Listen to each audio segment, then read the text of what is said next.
Bonjour à tous, j'espère que vous allez bien. On se retrouve comme chaque semaine pour notre histoire pour Shabbat. Cette fois sur la parashat Chayei Sarah. C'est une histoire qu'on va tous beaucoup aimer, étant donné qu'on touche surtout des jeunes qui ne sont pas forcément mariés. Et là, justement, l'histoire, c'est d'un bachour, un jeune étudiant qui commence à être de plus en plus vieux et qui avait beaucoup de mal à trouver son zivug. Alors, si vous me permettez de commencer juste le cours avec une petite phrase par rapport à ceux qui s'inquiètent parce qu'ils ont du mal à trouver leur mariage, leur âme sœur, il y a une très belle phrase qui dit que si tu n'es pas encore marié et que ça prend du temps, c'est que ça prend du temps pour Akadosh Baruch Hu d'écrire la belle histoire d'amour que tu mérites.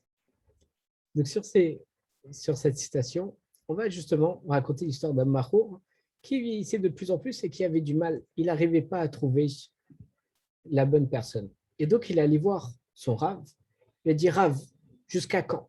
Jusqu'à quand je vais devoir attendre pour pouvoir rencontrer mon Zivug? J'accepte toujours avec amour tout ce que me fait Akadosh Baruch Hu, mais s'il vous plaît, Rav, dites-moi au moins quand est-ce que je vais me marier parce que j'en peux plus d'attendre. Je sais que chaque chose, c'est pour une bonne chose. Il faut que j'attende, mais Rav, dites-moi quand est-ce au moins que je vais me marier parce que je ne vois plus le bout du tunnel. Et son Rav regarde et lui dit, tu vois, dans la paracha justement, dans la paracha de la semaine, on voit dans la Torah, il y a la description de tous les miracles et toutes les péripéties qu'a eu Eliezer pour trouver une femme au fils de son maître Yitzhak. Au début, Eliezer, il sort en direction de Padam-Aram et on dit que le trajet, il s'est raccourci miraculeusement, ça devait être à des jours de marche, et il a pu le faire en beaucoup moins de temps. Ensuite, lorsqu'il arrive à destination, il y a marqué dans le Passouk, il n'a même pas eu le temps de parler que Rivka est venue à sa rencontre. Ensuite, il a demandé des signes à Kadosh Baruch Hu, et ces signes, ils sont venus immédiatement sur le champ, comme il y a marqué, et cet homme émerveillé l'a considéré en silence. Ensuite, il y a Bethuel qui est mort alors qu'il a essayé, qui voulait tuer Eliezer en lui mettant du poison dans son repas, mais il y a un ange, d'après le Midrash, qui a échangé les vers pour l'empoisonner lui. Et donc on voit que Mamash, il allait pour, euh, pour marier et Akadosh Baruch Hu lui a mis que des miracles sur sa route. Par contre, on peut opposer cette histoire à une autre histoire, celle de Yaakov Avinu. Comment est-ce que Yaakov Avinu, qui est le fils d'Yitzhak, donc Yitzhak qui a, par l'intermédiaire de Eliezer, reçu tous ces miracles extraordinaires, son fils Yaakov, c'est tout à fait le contraire. Non seulement il a bénéficié d'aucun miracle, mais tout ce qu'il entreprit, il se heurta qu'à des embûches. On voit, lorsqu'il est sorti de Beersheba, il y a Eliphaz qui a surgi pour essayer de le tuer. Pour racheter sa vie, il a dû donner tout ce qu'il possédait. Ensuite, il rencontre Lavan. Lavan le fait travailler 7 ans. Et 7 ans, c'est même pas pour avoir la femme qu'il voulait, c'est pour avoir sa sœur. Il a dû de nouveau travailler 7 ans pour pouvoir avoir la femme qu'il voulait. Et c'est seulement après tout ça qu'il eut le mérite de fonder les 12 tribus. Alors même, on se pose la question, pourquoi Kadosh Baruch Hu lui a mis tant d'embûches alors que c'était si important qu'il se marie pour pouvoir donner les 12 tribus? Et l'autre question qu'on se pose, c'est pourquoi est-ce qu'il y a donc une telle différence entre Yitzhak et Yaakov? Un, il n'a eu que des miracles pour pouvoir se marier. Akadosh Baruch Hu, il était vraiment à côté de lui. Et Yaakov, que des embûches.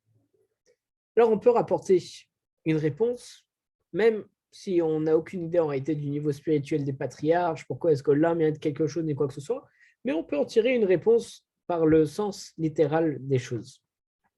On voit que lorsqu'Abraham Avinu, il a envoyé son serviteur Eliezer, il ne savait pas du tout comment il devait faire, comment il devait chercher la personne et quoi que ce soit. Alors, ce qu'il a fait immédiatement, il a levé les mains au ciel, il a dit à Kadosh Baruch Hu, tu es le Dieu de mon maître Abraham. S'il te plaît, daigne me susciter pour moi une rencontre dès aujourd'hui, comme on voit dans le Passouk. Il dit à Kadosh Baruch Hu, s'il te plaît, fais-moi rencontrer quelqu'un dès aujourd'hui, parce que je ne sais pas du tout comment chercher ni quoi que ce soit. Ensuite, il s'est mis au bord de la fontaine. Il a dit à Kadosh Baruch Hu, regarde, j'ai fait ma part d'efforts personnels en arrivant là, jusqu'ici.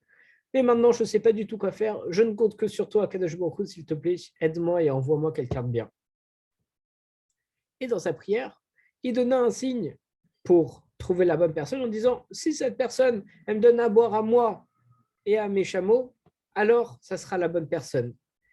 Et c'est justement c'est pour cette raison qu'il a mérité tous ces miracles, parce qu'il se sentait entièrement dépendant d'Akadosh Baruch Hu.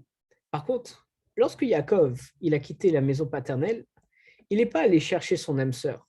Parce qu'en réalité, il savait très bien qu'il devait prendre Rachel pour femme, comme tout le monde disait, l'aînée, Léa, ça sera pour Esav, et la cadette, Rachel, ça sera pour Yaakov, comme on voit dans Baba Batra, au Daf Kouf Chet Gimel Amud Aleph, à la page 123, excusez-moi.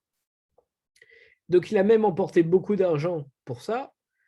Et en réalité, donc pour lui, pourquoi est-ce qu'on dit qu'il n'a pas cherché une femme? Parce que tout était calculé d'avance pour lui. Et donc, on lui a, entre guillemets, enseigné que tu as dû traverser tant d'obstacles parce que, justement, tout était couru d'avance pour toi et tu ne faisais pas d'efforts particuliers pour pouvoir te marier et tu ne te retournais pas de façon particulière envers Akadosh Baruch Hu. Et c'est pour ça qu'il a dû d'abord se marier avec l'aîné, puis la cadette. C'est pour ça qu'il s'est marié aussi bien avec Léa que Rachel et que ce n'était pas ce qu'il avait forcément prévu.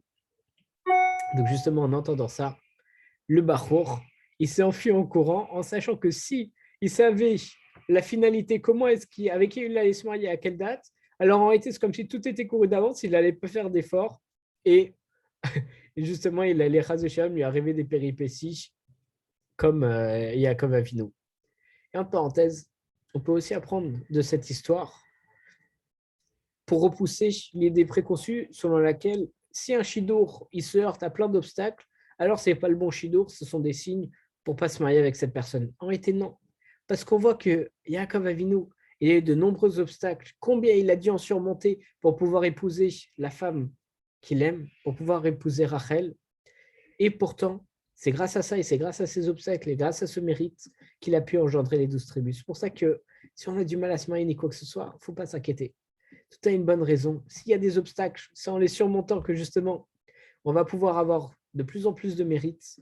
Et tout ce que fait Akadosh Baruch Hu, c'est pour le bien. Et comme on dit dans la Gemara, si tu trouves un jour sous la choupa avec quelqu'un, c'est que forcément c'était décidé par Akadosh Baruch Hu, sinon tu ne serais jamais arrivé à ce moment-là. Donc il y a Ratson que on est tous, enfin pour tous ceux qui ne sont pas mariés, ce mérite qu'on puisse Bekarov trouver le zivoug et qu'on fasse que des bonnes choses, un beau mariage et fonder un très beau foyer. Chazak Shabbat Shalom.